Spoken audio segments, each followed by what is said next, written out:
Good afternoon. Thank you for joining me today. It is a real pleasure and honor to be here.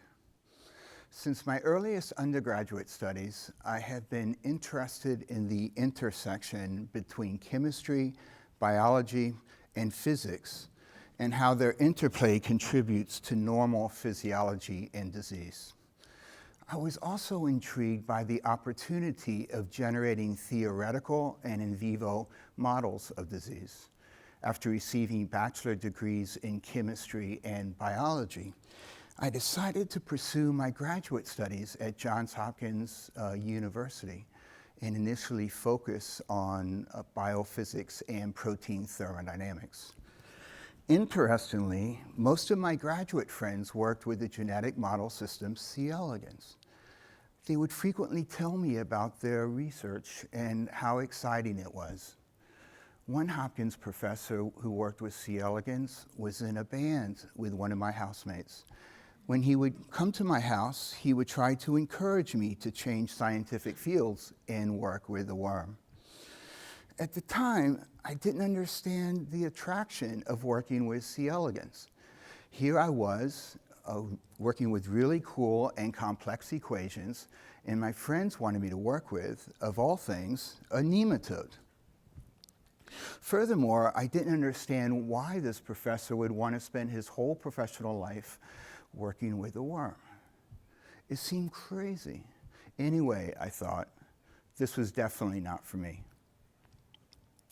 When I was awarded my PhD and applied for a postdoctoral fellowship in the laboratory of Dr. Randy Blakely at Vanderbilt University, he told me that the position that I was interested in had been filled. But he asked if I would be interested in working with a genetic model called C. elegans. I thought, what is it with this animal? I talked to my C. elegans friends, and they all strongly suggested that I should not take the position, since no one else in the lab worked with the worm. I was excited to learn, though, that on the molecular level, the C. elegans nervous system is highly similar to humans, and combined with genetic tools, make it a powerful system to explore human development and disease. Although still skeptical, I decided to join the lab. And a few months later, I completed a C. elegans course at Cold Spring Harbor. The course completely changed my outlook on using this remarkable model system.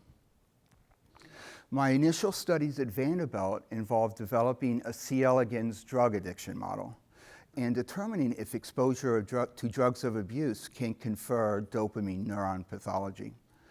At the time, there was significant difficulty in generating a C. elegans strain in which the dopamine neurons could be visualized in vivo. In order to visualize the neurons, I utilized my knowledge of yeast genetics from my grad studies to successfully generate a C. elegans strain in which all of the dopamine neurons in C. elegans are fluorescent. I was extremely excited with this result, since this was the first time anyone had ever been able to see dopamine neurons clearly in a living animal. And it was so beautiful and awe-inspiring to see the animals move with their fluorescing neurons. Even to this day, watching these worms makes me smile. Several months later, after another long weekend in the lab, I was thinking about dopamine neuron vulnerability, toxicology, and Parkinson's disease, and wondered if I could recapitulate the primate toxicant model for the disease. In Parkinson's disease, the dopamine neurons degenerate largely due to a yet defined etiology. It would be really cool, therefore, if I could develop a Parkinson's model using C. elegans due to a real need in medicine and basic science to develop a genetic model to explore the molecular mechanisms involved in the disease. I performed a Sunday experiment on a Sunday where I briefly exposed the worms containing the fluorescing dopamine neurons to toxicants that are used to mimic the neurodegeneration. I almost forgot about the experiment until Tuesday, when I examined the animal's dopamine neurons and found that almost all of the head dopamine neurons were gone. This was incredible, and I was very excited. My subsequent experiments also showed that our models recapitulated the molecular hallmarks of the vertebrate toxicant and genetic models of the disease. I was ecstatic. This was the first C. elegans model for Parkinson's disease. I was also very excited because I knew that this model could be used to screen for Parkinson's disease-associated neuroprotective compounds or screen for environmental toxicants that may cause dopamine neuron pathology. After I started my own laboratory, we developed the first C. elegans manganism model and explored the molecular basis of how other environmental toxicants and cellular molecules could confer dopamine neuron pathology. We have also shared our studies and C. elegans strains with other investigators, government institutions, and industries, nationally and internationally, and it is currently the backbone of C. elegans Parkinson's disease-associated models and dopamine neurotoxicology labs worldwide. We have also made concerted efforts to teach labs that have not previously used C. elegans in toxicology research. For example, we introduced Dr. Michael Ashner, this past year's president of SOT, to the utility of C. elegans and taught his lab how our models can be used for neurotoxicological studies. Our drive for outreach has also been influenced by my mentors and programs such as the SOT-associated initiatives, which drive home the importance of mentorship and exchanging scientific knowledge. Dr. Randy Blakely, my postdoctoral mentor, also emphasizes the importance of mentorship and public outreach. He is also one of the most well-read and creative scientists I know, and encourages interactions and collaborations across disciplines that often result in very creative solutions to complex scientific problems. I also had very influential mentors and experiences both as an undergrad and as a grad student, which taught me important lessons in science and life. My undergraduate years were actually quite tough, when I had little money and I would often sell my plasma for cash. Many times I could not afford rent and I did not have places to stay, so I would sleep in the campus library and shower in the gym. In my junior year, I started taking graduate microbiology courses. This is where I met Dr. Thoy Melton. He was a microbiology professor and he changed my life. He believed in me and we had remarkable scientific conversations. We would often go to restaurants and bars to discuss the latest scientific publications. And I often felt he treated me as a colleague. He impressed upon me that if I decided to obtain a PhD, I had a responsibility to give back to society. Anyway, my grades improved dramatically, and I learned from him to begin to critically evaluate research papers and further see the excitement in science and life. A few years later, after I received my undergraduate degrees, and after hitchhiking and working on a farm in Europe, I entered grad school at Johns Hopkins University. I could not believe that I was there. Initially, I had goosebumps walking on campus and down the halls, and I would frequently interact with Nobel Laureates. One memorable interaction that has had a lifelong impact on me was a class that I took with Dr. Christian Anthonson.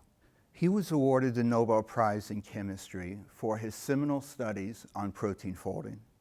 His studies were simple yet powerful, in which he demonstrated that the amino acid sequence of a protein was all that's necessary for it to fold into its three-dimensional shape and be functional. I gave a presentation in the class about chaperones, these new proteins at the time that helped other proteins fold correctly.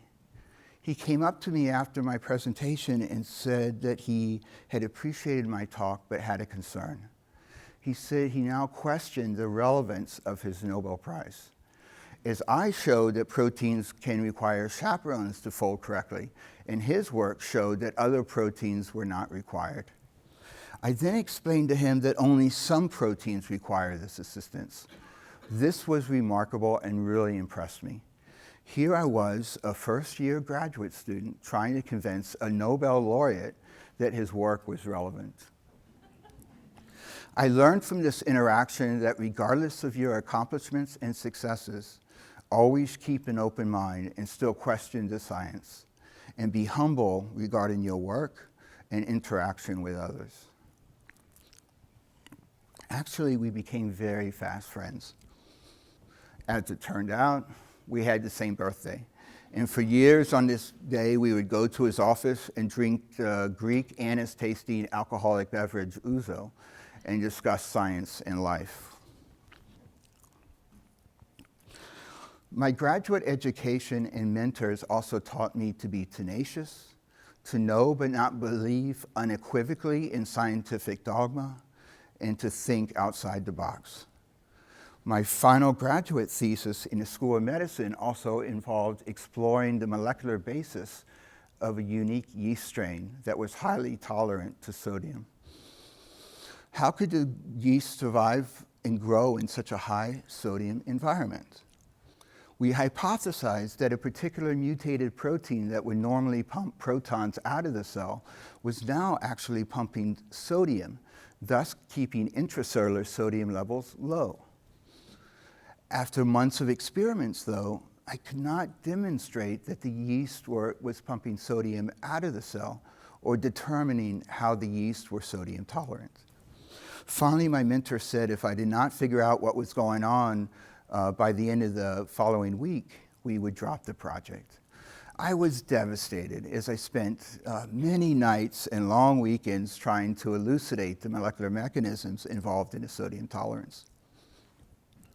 After further contemplation and several experiments that gave complex results, I asked whether it could be possible if the yeast are not pumping sodium out of the cell, but actually sequestering it in an intracellular compartment, thus conferring whole cell tolerance to sodium. I was told that this was highly unlikely, and it was against all dogma in the field. Since I was not as invested in the dogma, I performed another set of experiments where I lysed a number of intracellular compartments to determine if there was a change in the amount of sodium that was released from the cell. Wow, it was fantastic.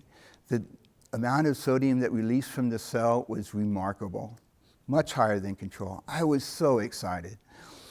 Soon afterwards, I identified, cloned, and localized the protein that was responsible for transporting the sodium out of the intracellular compartment. As it turned out, I identified the first member of a new class of proteins, the intracellular sodium proton exchangers. I was also asked to name these proteins. I was on cloud 9. This was just indeed a very exciting time. During my graduate training, as experiments were running, I would often take breaks to visit colleagues in other labs to discuss science and exciting results. I particularly liked visiting this one professor and his fellow. They had a very small lab, essentially the size of a medium-sized office. I had great scientific discussions with them, particularly with the postdoc who was super sharp.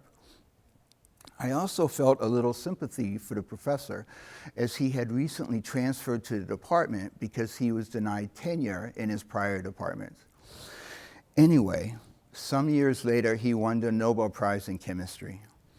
I learned here that although some people may not appreciate your studies, keep on, continue to critically reevaluate your work, and if you still believe, move forward. Success may be just around the corner, or as in this case, up a few floors. And finally, remember the professor who would come to my house to play in a band with one of my housemates, who encouraged me to work with C. elegans? His name is Andrew Fire. He was later awarded the Nobel Prize in Physiology or Medicine, along with Dr. Craig Mello, for the discovery and seminal studies involving RNA interference, in this case, in C. elegans. And it is this powerful genetic model that is allowing us to further elucidate the molecular basis of neuronal pathologies, such as found in Parkinson's disease and Lyme disease, and through collaborations, facilitate the development of novel, non-clinical safety paradigms that may accelerate the identification of therapeutic leads. Thank you so much for your attention and for listening to my intoxicating talk.